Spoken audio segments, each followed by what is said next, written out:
Bueno, pues hola a todos.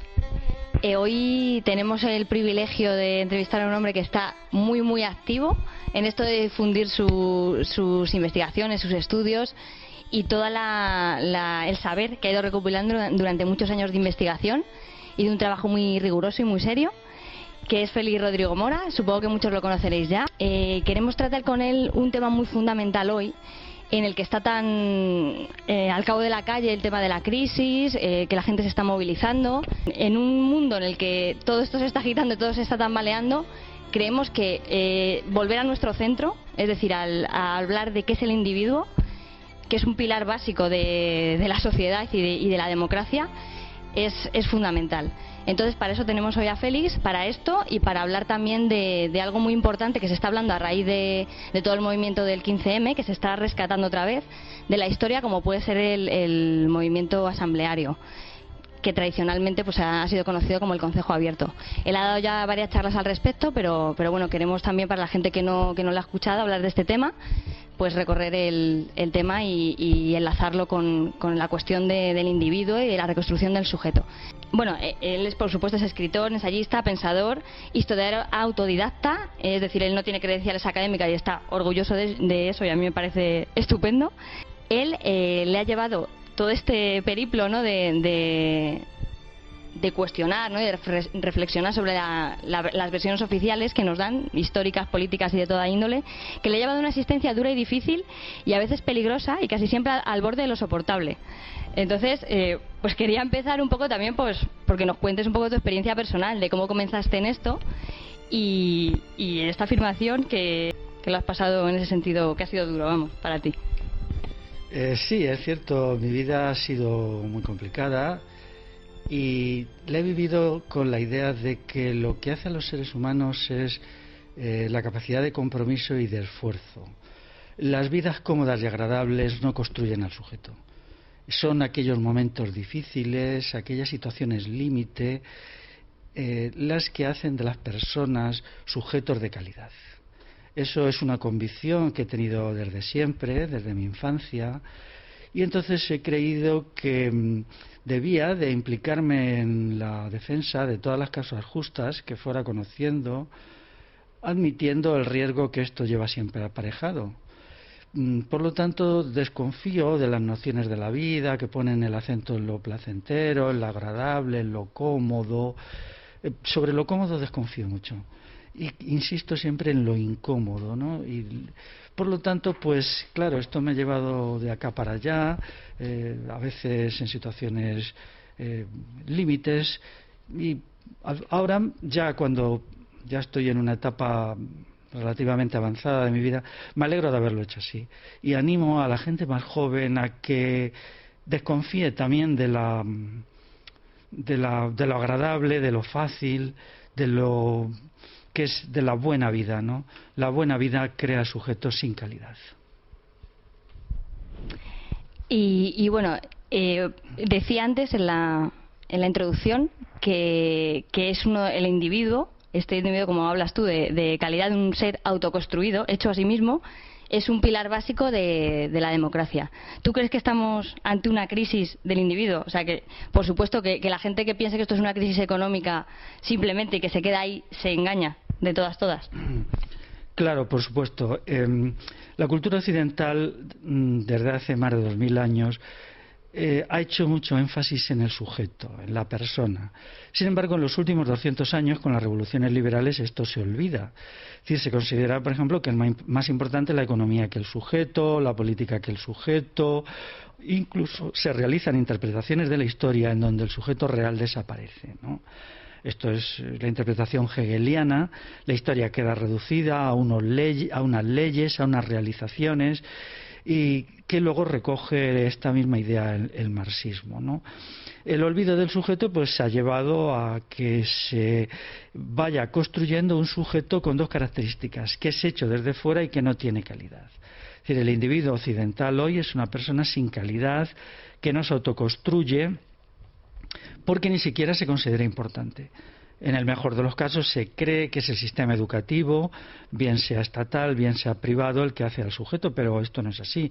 El sistema educativo, en el mejor de los casos, da un batiburrillo de información, de datos inconexos, pero no ofrece formación. La formación es la construcción de la parte espiritual y de la parte material del sujeto, teniendo en cuenta que la parte espiritual es muy complicada, es decir, es muy plural, está la parte intelectiva, la parte volitiva o de la voluntad, la parte sensible, la relacional. Todas estas cosas se han olvidado y ahora mismo pues el sujeto está en una situación de agonía, ¿no? Esto ha sido promovido desde arriba porque los sujetos incapaces y débiles pues son sujetos dóciles. Y ahora vivimos una etapa de sujetos muy dóciles, no solo en el terreno de lo político, sino en todo. Sujetos también muy disminuidos, es tremendo ver cómo está ahora la persona de disminuida, los pocos recursos que tiene, la poca capacidad que tiene para resolver incluso problemas de la vida cotidiana, ¿no? Esto es una cuestión que está afectando incluso en el terreno económico, porque no pueden ser buenos en la producción los que no son buenos en todo lo demás, entiendo por buenos capaces. Habilidades sociales básicas, ¿no? Como el relacionarte, el efectivamente. Con los demás, sí. el diálogo, ¿no? La conversación. El pensamiento, por ejemplo, el saber no es una acumulación de información. Para eso está pues desde las enciclopedias digitales hasta las enciclopedias en papel, ¿no? La inteligencia es la capacidad de dar respuesta a problemas reales. Es decir, una persona se puede considerar tanto más inteligente cuando enfrentada a un problema del tipo que sea, personal o político o histórico o filosófico, es capaz de encontrarle una explicación y es capaz de usar esa explicación para transformarse a sí mismo y transformar la realidad que le rodea en el sentido predeterminado por esa persona. Entonces esto ya está desapareciendo, ¿no? El sistema de exámenes lo único que mide es la capacidad que tiene el sujeto de acumular conocimientos en el mejor de los casos de enfrentarse a problemas irreales, a problemas que solo están en los libros o que se le ocurren a los profesores. Todo para olvidarlos al día siguiente. Claro. En la mayoría de los casos, ¿no? Se fomenta mucho la memoria a corto plazo, ¿no? La gente va a pasar el examen. Pues esta cuestión ha creado una catástrofe del sujeto y ahora deberíamos intentar salir de ahí, ¿no? Volver a recuperar la idea de sujeto como importante, lo más importante. Por ejemplo, en la política no puede haber una política de calidad sin sujeto de calidad, porque en definitiva el sujeto es quien hace la política. También es verdad que luego las instituciones existen con independencia del sujeto. Hay una interrelación entre calidad del sujeto y pertinencia o calidad de las instituciones, pero esta es bidireccional, no se trata solo de que las instituciones creen un sujeto capaz, no, también el sujeto influye en las instituciones. Bueno, entonces, ¿tú crees que quien no conoce la historia está condenado a, cuando menos en el mejor de los casos, a repetirla, ¿no? A repetir esta historia? Y sobre todo, luego hablaremos más adelante de etapas históricas concretas y de hechos concretos, pero ¿qué hechos o qué etapas o qué estudios, ¿no? En textos, porque tú has ido mucho a textos antiguos, a los textos originales. ¿Qué cuestión en concreto histórica fue la que a ti te empezó a indicar que se estaba produciendo de alguna manera esta intención de tapar hechos históricos para que el individuo, pues eso, pierda esa capacidad, ¿no?, de autocrítica o ese referente de su propia historia? Pues siempre me produjo mucha desconfianza en la explicación oficial sobre la Edad Media. Había ahí muchas incoherencias. También el proceder yo de un área de Castilla, en donde la Edad Media está muy presente. Yo me sentía incluso como agredido culturalmente cuando lo que había sido el espacio de mi infancia, las iglesias románicas, los castillos, los pueblos amurallados, encontraban un tratamiento profundamente despreciativo en los textos académicos. O sea, yo me sentía como agredido, ¿no? Porque agredido culturalmente, no personalmente, como parte de una cultura en la cual se despreciaba Luego después, cuando ya vine a vivir a la gran ciudad, pues aquello se confirmó sutilmente.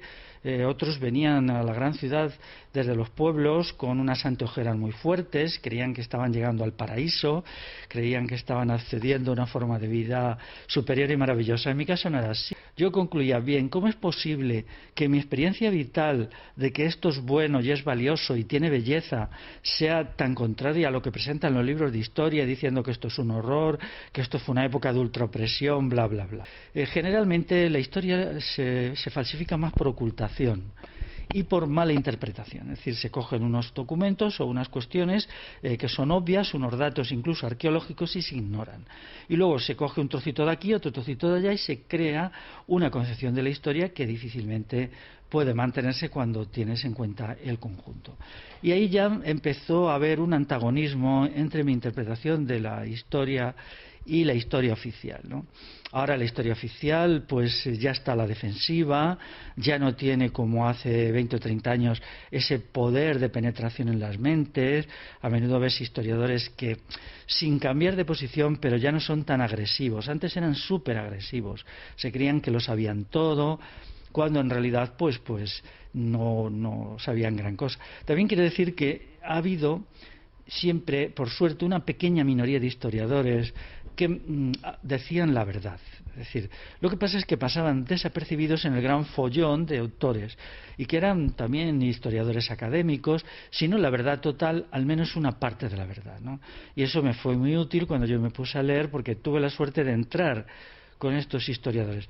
Y luego hay otra historia que yo le llamaría popular, que está escrita pues por gente de los pueblos, de toda clase de cosas. Estoy pensando ahora en una historia de un pueblo escrita por el cartero del pueblo, pero que tienen mucho rigor, o a veces pues por jubilados, o por médicos, o por sacerdotes, gente que no es parte del aparato de hacer historia, y ellos a veces escriben historias muy buenas, muy buenas. También me hizo desconfiar mucho las interpretaciones de la Revolución Liberal. A partir de 1800 esa cuestión pues yo eso no lo aceptaba, ¿no?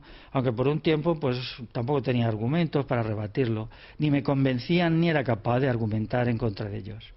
Sí, pero bueno, luego iremos a eso, porque ahora ya hay argumentos de sobra y la verdad, argumentos para dejar cao, porque lo que es la cuestión de la Constitución del 1812 es para dejar cao a la versión oficial. Desde luego, yo cuando vi esa conferencia me quedó clarísimo. Y luego también te quería comentar, por citar otro referente histórico, el otro día escuché en el programa que hace mi toda de radio, en Unión Madrid, El Vórtice se llama, que hablabas de la Roma imperial, ¿no? Comparándolo un poco con la situación que vivimos actualmente, que es prácticamente muy similar a lo que estamos viviendo, comparando la Unión Europea con este imperio, ¿no? Cuando está ya en declive, cuando empieza la caída, ¿no? Finales del siglo II, principios del siglo III. Entonces me parece muy interesante el paralelismo lo que comentaste, por si nos lo quieres sintetizar un poquito. Vamos a ver, en el pensamiento occidental Roma siempre ha sido una referencia. Ha sido una referencia para algunas cosas buenas y para muchas malas. Durante siglos, pues Roma se estudiaba porque había habido el auge y el declive, ¿no? Y se hacían comparaciones. Luego se olvidó porque se pensó que no tenía importancia, o que la historia no tenía importancia, o bien que la sociedad actual era tan perfecta que nunca iba a entrar en declive. Lo que enseñó la sociedad romana es que en el siglo I de nuestra era Roma parecía imbatible, y de hecho lo era, pero solo 100 años después estaba en desintegración, ¿no? Entonces esa lección de la historia no se quiso escuchar. Se ha repetido en, por ejemplo, la cultura maya, pues sus grandes ciudades, sus templos que impresionan cuando los ves, pues todo eso entra en decadencia en el siglo IX de nuestra era, y en el siglo X desaparece. Sus ciudades desaparecen y se las come la selva, y están ahí hasta que en el siglo XX se vuelven a encontrar, ¿no? En el caso de Roma, la versión que te dan un poco, ¿no? en la escuela, y eso es los bárbaros y una serie de agitaciones internas, ¿no? del imperio, pero bueno, va mucho más allá la cosa, ¿no? Claro, en realidad los bárbaros salvaron el imperio, ¿no? Porque ellos fueron los que le dieron continuidad a la estructura social romana, ¿no? Pero a partir del siglo II, pues Roma se desploma, y con características muy parecidas a las actuales. Yo tengo un libro que se llama El giro estatolátrico, rechazo experiencial del estado de bienestar, en donde estudio la relación entre el pueblo y el Estado en 4 partes. Entonces eso yo lo he sacado del estudio de Roma y luego he comprobado que se está repitiendo casi milimétricamente en las condiciones actuales, ¿no? Remito al libro, es complicado, quizá para una entrevista oral llevaría mucho tiempo explicar las 4 etapas, ¿no? Pero ahora estamos entrando en la 4ª etapa, que es la etapa de desintegración que viene precedida por la etapa anterior, que es la que hemos vivido en los últimos 20 años, ¿no? Por tanto, la sociedad romana nos enseña muchas cosas, pero incluso entonces tenía algo que nosotros no hemos tenido desde hace 100 años, que es una preocupación real por el sujeto. O sea, ya sé que en Roma quedaban excluidos los esclavos, las mujeres, etcétera, ¿no? Y también los que no eran ciudadanos romanos, aunque no fueran ni esclavos ni mujeres, pero con todo, por lo menos a ese sector estrictamente masculino y romano, pues la preocupación por el sujeto era muy importante. El mundo romano creía que la persona era importante. Ahora nosotros no tenemos ni eso, porque bueno, se ha llegado a una situación en donde las estructuras, las leyes, los mecanismos, la economía, todas cosas impersonales, abstractas, que no consideran al sujeto. Podemos decir que la sociedad actual es antihumanista en un sentido riguroso, incluso ahumanista, porque no considera a la persona. A mí me gusta mucho la frase, bueno, me gusta mucho, creo que lo retrata muy bien. Desgraciadamente es cierto. Es Juvenal, me parece, el que dijo lo de darle al pueblo pan y circo, ¿no? Que, bueno, yo de verdad es que lo escucho y ves todo lo que ha pasado con la Copa de Europa en España, cómo se vuelve la gente loca, ¿no? Con los entretenimientos de la tele, y dices, joder, es que es lo mismo, ¿no? Nos están dando entretenimiento y encima de baja, entre comillas, ¿no? De baja calidad, ¿no? Para tenernos distraídos. Eso es un paralelismo claro, ¿no? de lo que sucedía en Roma o lo que sucedió en esa época. Claro, el Estado romano, para controlar al pueblo, para hacerle dócil, para someterle, establecía pues pan, que significaba repartos gratuitos de alimentos, de vino, a veces de monedas, de carne salada, y circo.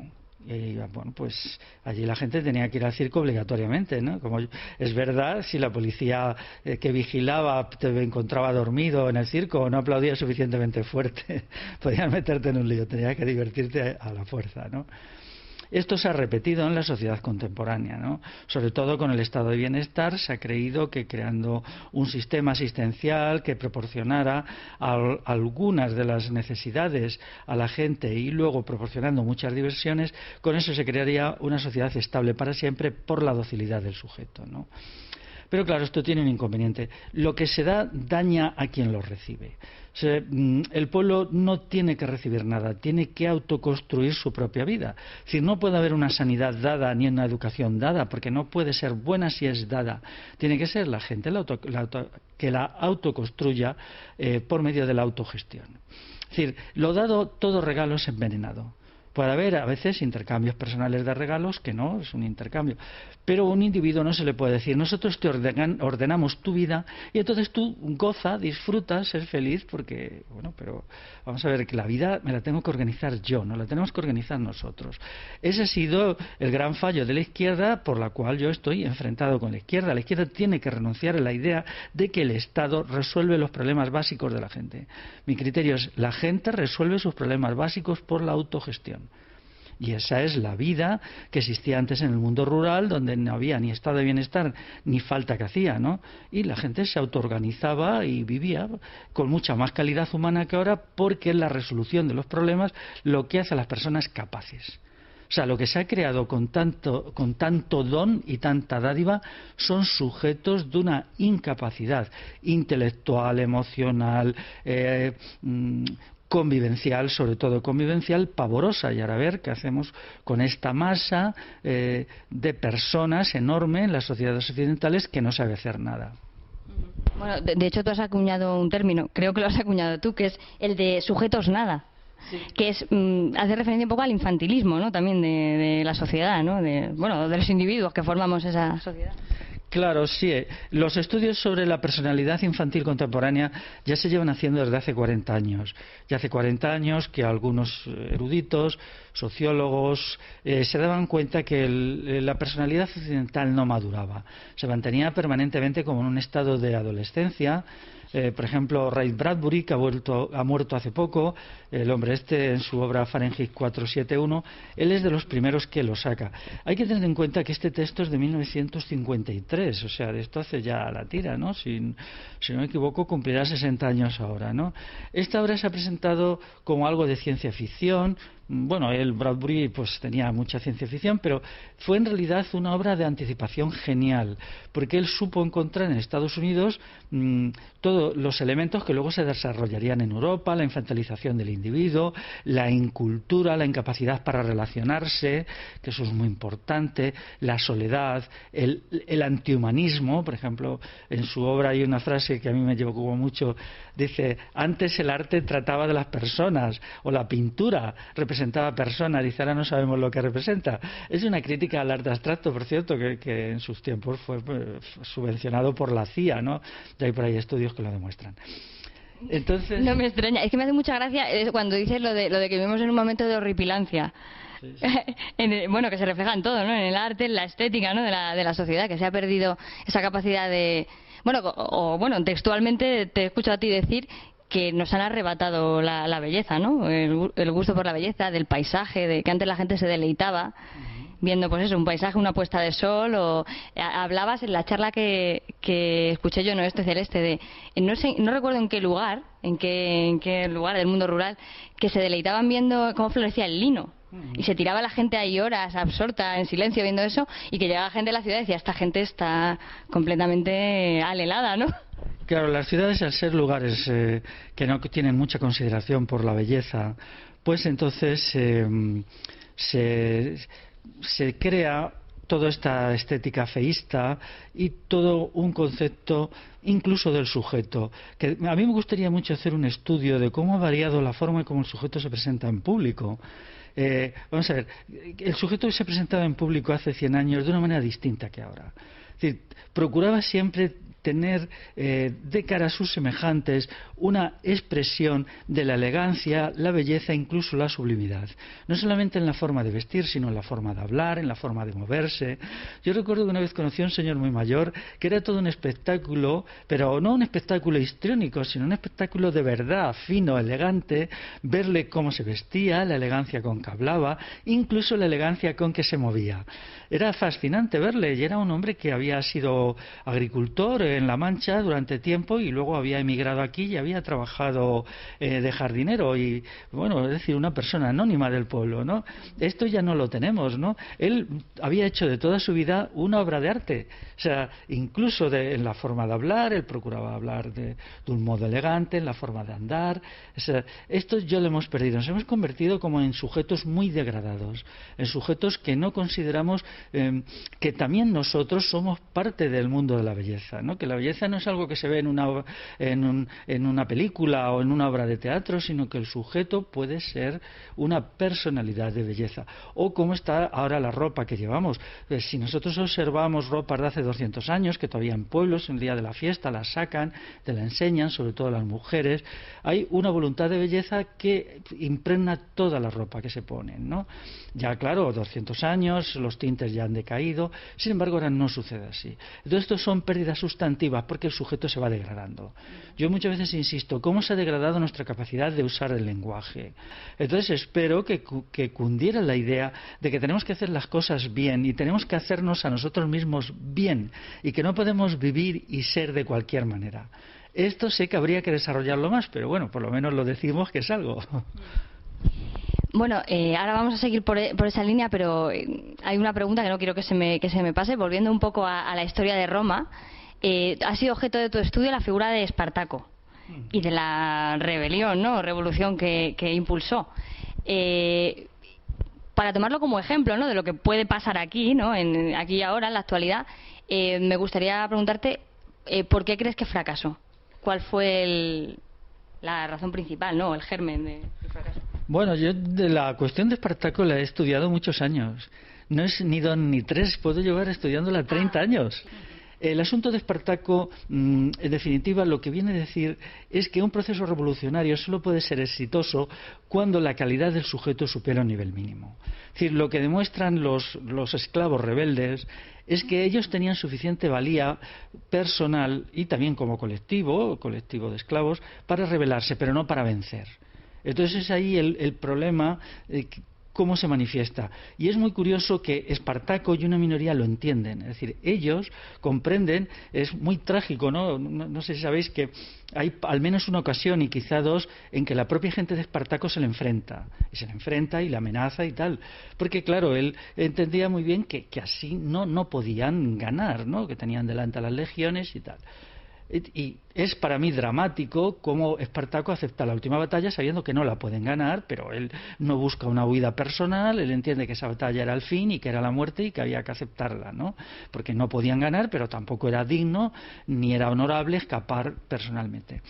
El asunto debe ser objeto de reflexiones. Aquí en parte en la guerra civil sucede lo mismo, en gran medida, ¿no? Es decir, no hay suficiente calidad del sujeto para vencer al franquismo. Esto, bueno, ha desencadenado contra mí las iras de toda la peña que sigue estudiando con criterios apersonales. Apersonales significa que no consideran a la persona la guerra civil.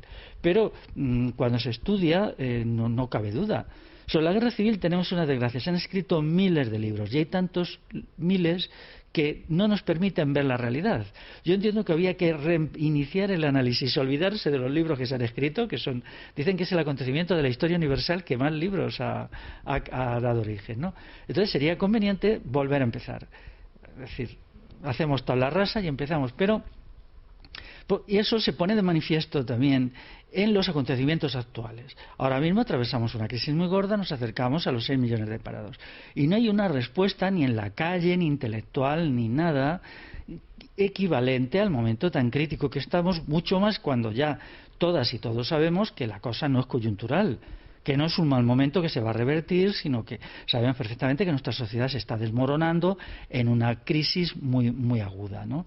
Por lo tanto, es la pérdida de calidad del sujeto de los últimos 30 años lo que ha originado este comportamiento ahora, ¿no? Bueno, considero bastante interesante, porque bueno, supongo que la gente que nos está escuchando habrá gente que se tenga o se autodenomine como espiritual, lo que entendemos como una persona espiritual al uso, aunque bueno, cada uno vive su espiritualidad de una manera, pero me parece interesante la distinción que haces tú entre espiritualidad natural y sobrenatural. Cuéntanos un poquito qué distinciones y qué elementos o qué características espirituales tiene para ti un sujeto. Pues vamos a ver, la espiritualidad natural es aquella que surge de la existencia misma de la persona como ente natural. Y la sobreespiritual me refiero a la espiritualidad que está vinculada a la creencia en la existencia de seres trascendentes, Dios, etcétera, ¿no? Dado que yo no soy creyente, entonces establezco una idea de espiritualidad que resulte de la experiencia del sujeto, en tanto que sujeto natural, ¿no? Entonces, mi idea es desarrollar la espiritualidad a partir de la experiencia. Y esa espiritualidad puede ser útil tanto a no creyentes como a creyentes, porque a los no creyentes es obvio que les puede satisfacer, pero a los creyentes también, en la medida que creo que no es incompatible con ninguna de las religiones, ¿no? Pues las religiones luego son como un complemento más, un añadido, ¿no? Como un segundo nivel que quien sea creyente puede incorporar. La espiritualidad natural pues resulta de la observación del sujeto en la experiencia. Nosotros somos seres espirituales cuando pensamos. En la reflexión, en la comprensión, entonces manifestamos cualidades espirituales. Cuando luchamos por la libertad, entendemos que la libertad es un bien espiritual, ¿no? Puede tener una expresión material, pero sobre todo la libertad de conciencia, que es la libertad para construir el sujeto, el propio mundo exterior, sin manipulaciones, sin adoctrinamientos, es para mí la forma principal de libertad. Pero también está la libertad política, que aunque tiene una expresión jurídica y por lo tanto una expresión coactiva, pero tiene sobre todo un sustrato digamos natural. Luego, dentro de la espiritualidad natural pues está también la voluntad. La voluntad es muy importante porque el sujeto de voluntad es un sujeto que se tiene a sí mismo. Muchas veces en situaciones límites, cuando antes hablaba quizá de la experiencia, a mí me ha sido muy útil la voluntad. O sea, la voluntad es primero marcarse una meta, que es hacer una elección de una meta, y luego tener una fuerza interior que te impulsa a cumplirla con independencia de las dificultades, de los problemas, ¿no? Claro, ¿qué sucede? Yo he observado, ahora mismo la voluntad no se valora, es más, se hace que el sujeto no tenga voluntad, sea una personalidad débil, fofa y blandengue, ¿no? Pero he observado que el sujeto sin voluntad es muy dado a la angustia porque se da cuenta que él no es nada, que se marca metas, que no las cumple, que es traído de allá para acá por fuerzas ajenas a él mismo, y eso le origina una angustia muy profunda. Por lo tanto, la recuperación de la voluntad sería parte de la recuperación de una serenidad interior, ¿no? O sea, de tenerse uno a sí mismo. Lo mismo de lo que hemos hablado antes de la belleza, pero para mí un factor decisivo de la espiritualidad es la relación, lo convivencial. Es decir, el ser humano es un ser convivencial, o lo era. A nosotros se nos ha construido como sujetos individualistas que mantenemos con los demás relaciones de enfrentamiento, indiferencia y odio, ¿no? Hoy día hablas de cortesía y casi se te ríen en las barbas, ¿no? Cuando una de las cosas que yo quiero es recuperar los hábitos de cortesía que hacían tan agradable antes la vida. Antes la gente, me estoy hablando antes, todavía hace 30 años, había toda una trama de cortesía, salida del corazón, no me estoy refiriendo a las buenas maneras hipócritas ni a las reglas de urbanidad que hacía la vida tan agradable, ¿no? Yo he observado que últimamente, sobre todo cierta gente joven, está entendiendo esto y está intentando volver otra vez a esta norma por la cual hay, por ejemplo, un intercambio de cosas agradables, de ver lo positivo de los demás y no lo negativo, que hace que la vida adquiera otra dimensión. Yo recuerdo, y lo voy a decir, estuve en Barcelona hace poco en una charla, en 2 charlas seguidas, pero la segunda del segundo día fue muy muy agradable. Primero había mucha gente, había gente de todas las edades, que eso también es muy importante, de gente muy mayor hasta gente muy joven, hombres y mujeres. Lo mejor para mí de esa charla, estábamos 4 en la mesa, no fue tanto el contenido de lo que yo pudiera decir, aunque creo que me salió una charla bastante buena, ni lo que dijeran los otros 3 ponentes, que eran en Barcelona y hablaron en catalán, sino el ambiente que se creó. El ambiente de cordialidad, afecto mutuo y apoyo que hubo en todo el acto y sobre todo en la salida. De tal manera que allí la gente salía muy contenta y muy satisfecha. La necesidad espiritual quizá más importante de los seres humanos es querer y ser querido. El querer y ser querido adopta muchas formas, desde el querer y ser querido en el terreno sexual hasta en el terreno místico, que es una relación con la divinidad, ¿no? Quien cree en la divinidad, pero simplemente también es con los compañeros de trabajo, con la gente, ¿no? Entonces, la recuperación de esto sería un elemento sustantivo de regeneración de la sociedad, por 2 razones. Porque nos haría mejores y, segundo, porque una sociedad restaurada en el sentido convivencial sería una sociedad mucho más capaz políticamente, porque la convivencia significa que en nosotros es muy potente y entonces podríamos hacer frente a las instituciones, a los poderes financieros y a todo esto con más energía, ¿no? En definitiva, lo convivencial es la antesala del pueblo unido. Aquello que se decía antes, el pueblo unido jamás será vencido, es verdad, pero hay que poner una cuestión en medio. El pueblo unido solo está unido si valora lo convivencial. Entonces, aquí hay como una verdadera revolución que sería la de lo convivencial, ¿no? Y esta es una cuestión que bueno, me gustaría trabajar, ¿no? Espero en los próximos años hacer, y por lo tanto la espiritualidad de lo convivencial es una parte sustancial de la espiritualidad, ¿no? Se ha perdido, como hemos perdido tantas cosas. Hoy estamos en la agonía del humano, ¿no? En realidad estamos en un momento en que el humano agoniza, ¿no? ¿Y seremos capaces de superar esta situación? Pues no es seguro. Esperemos que sí, pero no es seguro. Entre tus reflexiones he escuchado que a diferencia, por ejemplo, de lo que ha pasado en épocas de dictadura, ahora no existe esas relaciones horizontales que hacen ese tejido social, esa cohesión social. No existe la conciencia, aunque ya está volviendo a reivindicarse esos términos, ¿no? del pueblo. Ahora, en contraposición está el concepto de masa. Y bueno, y también citar una cita, valga la redundancia, que no recuerdo ahora de quién es, ahora me lo recordarás, seguro que tú recuerdas cuál es, que dice que el hombre, antes de hacerse esclavo de otros hombres, se hace esclavo de las cosas, ¿no?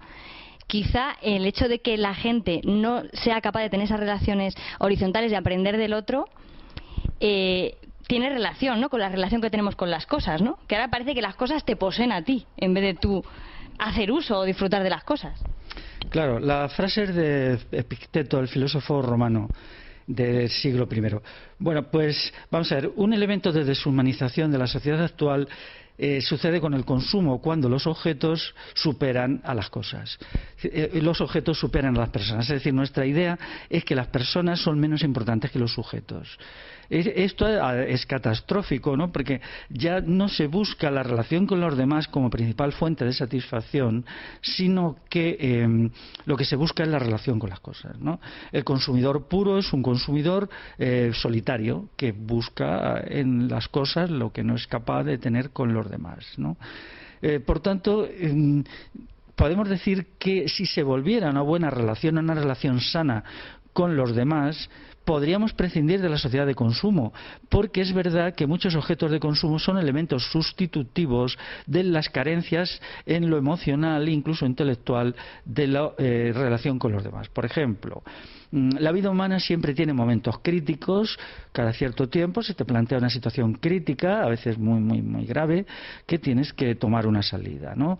Ahí no solamente la persona necesita apoyo emocional, sino también necesita consejo. El consejo es un acto reflexivo, es decir, el buen consejo es el que es el resultado de una evaluación objetiva del problema para buscar las salidas posibles, si las hubiera, ¿no? ¿Eso qué quiere decir? Que cuando el individuo está solo, no tiene consejo ni tiene apoyo emocional, y a veces apoyo cotidiano, ¿no? Por ejemplo, en caso de una enfermedad o cosas así, ¿no? Por lo tanto, esta debilidad es sustituida por la relación con cosas, ¿no? O con instituciones, que tampoco eso es satisfactorio. Te dicen, bueno, pues es que la seguridad social te va a cuidar en caso de enfermedad. Ahora resulta que ya no hay dinero, que esto se veía venir, ¿no? Ahora resulta que ya primero nos destruyen relacionalmente y luego encima nos dicen que no nos pueden cuidar. Bueno, estas son las cosas del mundo en que vivimos. Por lo tanto, lo relacional tendría que ser muy estudiado. Tendría que hacerse libros, charlas sobre lo relacional, porque lo relacional ha quedado reducido a esta cosa de las películas de Hollywood, que es el amor casi, ¿no? Que, bueno, que además está falseado. Pero antes algo que era tan importante como la amistad, hoy está en quiebra, la amistad no importa, casi no importa, ya los amigos es una cosa que no se valora, o las amigas. Entonces, ¿cómo recuperar todo este mundo, ¿no? El mundo de la familia. Yo estoy totalmente en contra de quienes dicen que la familia es negativa. Hay formas negativas de familia, pero la familia puede ser reconstruida con otros criterios, ¿no?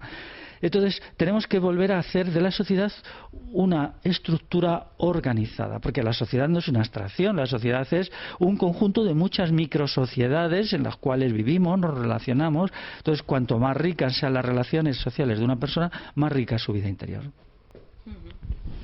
¿En qué momento de la historia crees tú que ha habido más abundancia de todos esos elementos, ¿no? De gente con espíritu crítico, gente dispuesta a unirse unos con otros, toda esa solidaridad, es decir, de lo que un poco adolecemos ahora?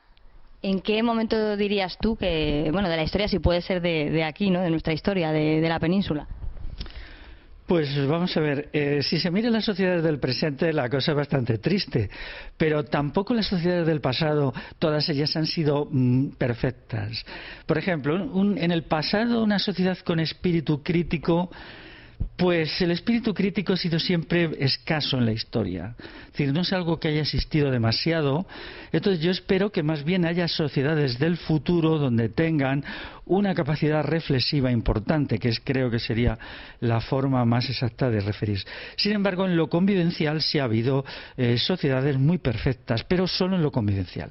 Teniendo en cuenta que la espiritualidad humana se puede definir por 6 o 8 rasgos, que lo haya existido solo en lo convivencial, bueno, en alguna cosita más, no es no es el todo, ¿no? Hay gente que me dice, es que tú vives volcado en el pasado, es siempre el pasado el que te parece bueno. Ya se está viendo que no. O sea que en todo caso creo que el futuro puede ser mejor que cualquier pasado y por supuesto mucho mejor que el presente. En el terreno convivencial, el gran momento convivencial en Europa es la Alta Edad Media. También los pueblos prerromanos, por ejemplo, el tiempo de los vascones, de los cántabros, en los cuales, al ser sociedades sin Estado y sin propiedad privada desarrollada, los lazos entre las personas eran muy fuertes. Entonces el individuo vivía una situación que yo calificaría de emocionalmente orgiástica. Eso es algo imposible para el sujeto de la modernidad. Es decir, cuando los lazos entre las personas de ayuda mutua son muy sólidos, muy fuertes, y uno se siente querido por toda una comunidad humana, la que una vez quiere, y ve que esa comunidad, claro, esa comunidad humana hace todo lo posible por ti, tú haces todo lo posible por ella, entonces eso es una forma de existencia superior, ¿no? Eso ha existido hasta hace muy poco en pueblos, hasta hace 60 años o incluso 50, en lo que se llamaba la familia extensa. La familia extensa era una gran comunidad que eran los abuelos, los tíos, los primos hermanos, los primos segundos, podían ser quizás hasta 200 personas, regida por la norma del amor mutuo. Naturalmente siempre había elementos de imperfección, nada humano es perfecto, pero bueno, haciendo abstracción podemos. Entonces eso se construye en la Alta Edad Media. La Alta Edad Media aquí, los siglos 8, 9, 10 sobre todo, son la realización del ideario cristiano. El ideario cristiano es la cosmovisión del amor. En ese sentido hay que leer el Evangelio de San Juan. Yo recomiendo a quienes nos estén viendo y escuchando que lean este verano, por ejemplo, el Evangelio de San Juan con detalle. Lo lean como una gran obra del pensamiento universal. O sea, no tanto como algo que es de una religión definida, ¿no?, como para poder serle del catolicismo, sino como una aportación universal al saber humano, que es como yo lo leo. Entonces ahí lo que se plantea es que las relaciones entre las personas tienen que fundarse en el amor. Esto es muy complicado de hacer, ¿no? Por ejemplo, ¿cómo se autodestruye la idea del ego? La idea del ego es necesaria destruirla por dos motivos. Primero, para que triunfe el amor y para que se libere el yo. El ego es la cárcel del yo. Esto es una cosa, ¿no? Entonces, en la Alta Edad Media se intentó y en gran medida se realizó la construcción de una sociedad basada en el amor mutuo, que es la sociedad cristiana, ¿no? La sociedad cristiana. Esa sociedad tenía defectos estructurales, ¿no?, que ahora no vienen al caso, pero en eso sí se logró, ¿no? Luego, pues en otros aspectos de la espiritualidad, yo creo que, por ejemplo, con el arte románico, en los siglos XI-XII, se realiza también una sociedad de la belleza. Es decir, entonces la belleza era un valor. Si se recorren las aldeas, lo poco que queda, se verá que había una idea de la belleza que era todo tenía que ser bello. O sea, se construía, por ejemplo, una herramienta y se ponía el pequeño adorno, se hacía de tal manera que fuera agradable. Eso significaba que sus vecinos y vecinas no solamente consideraban la vida desde el punto de vista de lo material, no vivían como vivimos hoy, pendientes de qué vamos a comer, dónde nos vamos a alojar, no, vivimos zoológicamente, solo estamos preocupados por nuestra zoología. Tenemos que entender que tenemos necesidades espirituales y que tiene que haber un orden social y un tipo de sujeto que las satisfaga. Entonces, bueno, pues en el pasado encontramos trozos de espiritualidad, pero tampoco diría yo que se ha logrado. Y esto es interesante porque esto nos impulsa a construir, primero en la mente y luego en la realidad, una sociedad mejor que ninguna de las que haya habido en el pasado. Porque sería muy triste que todo lo que tuviéramos que hacer es copiar algo del pasado. Entonces, ¿en dónde quedaría nuestra capacidad creativa? Tenemos que atrevernos a crear lo nuevo, a inventarlo, aprender del pasado lo bueno, pero sabiendo que lo que nosotras y nosotros tenemos que hacer es mucho mejor que nada que haya existido en el pasado. Muy bien, pues en eso estamos. Por lo menos que no sea por intentarlo. Quería también entrar en el tema un poco de... Bueno, tú has hecho una crítica feroz, pero muy bien fundamentada, a... Bueno, según comentas, estamos vivimos en una tiranía, en una dictadura, ¿no?, en un fascismo que lo llaman democracia parlamentaria constitucional. Más concretamente, ha sido objeto de tu observación, ¿no?, de tu estudio y de tus conclusiones y reflexiones, lo que es el estado del bienestar. Algo que la gente ha defendido a capa y espada, y además yo, por mi generación, es cuando ha llegado, ¿no? Hemos vivido, ¿no?, y hemos sido la generación que ha disfrutado supuestamente el estado de bienestar. Entonces es muy arriesgado y supongo que habrás tenido bastantes reacciones en contra, ¿no?, de esto que haces. No en balde has escrito varios libros, ¿no?, sobre el tema en el que recorres todo este tema con profundidad. Entonces, ¿cuáles son tus ideas principales, ¿no? Tu síntesis sobre el estado del bienestar? Bueno, para empezar diré que yo intento ser creativo en las cosas que hago. Ser creativo significa examinarlas fríamente, no negarlas ni afirmarlas en bloque, sino ver qué elementos positivos pueden tener, ¿no? Por lo tanto, cuando observo que mucha gente se contenta con repetir ideas del pasado, me apena, ¿no? Porque la mente humana tiene que ser creativa. O sea, tiene que crear, no imitar, no repetir. Eso sería muy importante, ¿no? Muy importante que se grabara en la mente, sobre todo las generaciones jóvenes, ¿no? Para que no acepten servilmente lo que les llega. Bueno, por lo tanto, lo del estado de bienestar hice lo mismo. Era obvio que el estado de bienestar tenía unas carencias, cuando yo empecé a estudiarlo hace ya 8 o 10 años, que sobre todo negaba al sujeto la capacidad de gobernar su propia vida. Es decir, era el Estado el que nos daba y nos daba.